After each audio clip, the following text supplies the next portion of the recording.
This is the next video in the Fountas and Pinnell series, Guided Reading, Choosing the Right Level and Genre. A reminder that you want to group your munchkins into groups with instructional levels in mind. Referring back to the How Do You Get a Level video, you can use the recording forums and resources in the Fountas and Pinnell online resources. The sticky wicket is that you want to drill down to the student's instructional level versus independent level. At the independent level, students read with high accuracy paired with good or excellent comprehension. In contrast, at the instructional level, that's where you want to target kids to be for delivering guided reading. There could be mismatches, lower accuracy but comprehending, higher accuracy but limited comprehension. You could have students that word call well but don't remember what they read, or remember everything they read but need instruction in decoding. At the instructional level, students have the opportunity to read challenging texts with the support of the teacher. These scaffolds grow kids in decoding skills and comprehension so they can progress through increasingly more challenging texts throughout the school year. In addition to guided reading instruction, you'll want to give students access to books at their independent level to practice reading on their own. Okay, you're ready to plan your guided reading level and you have levels in mind.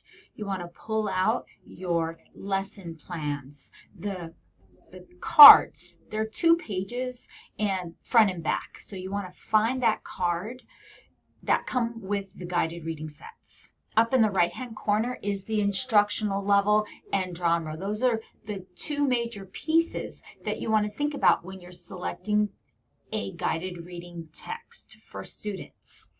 It makes sense to me to focus on narrative in the first quarter, since that is what you're working on in writing via the common writing assessments. Anything you do in writing supports reading. Anything you're doing in reading supports writing. So it's a good idea to match those 2. The second quarter is nonfictional writing, so maybe you want to focus on nonfiction in the second quarter.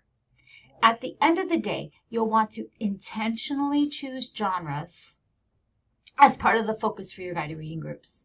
Half of the Alaska standards apply to fiction and the other half apply to nonfiction text. So you'll want to make sure there's a balance of both genres. As additional information, each selection has a subgenre. This particular one is an animal fantasy. Others might be realistic fiction or folktale or historical fiction. For nonfiction, the subgenres might include expository, biographies, and even memoirs.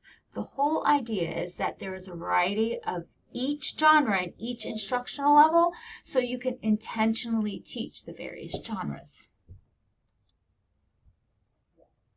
The great thing about these cards is that they have already called out different teaching points that the selection lends itself to. You can quickly identify a goal that matches your readers to intentionally teach during your lesson.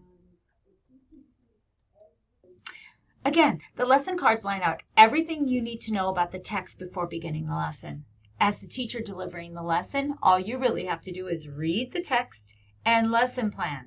Then choose what you want to intentionally teach during the lesson. Look for the next video, Guided Reading in 5 Steps.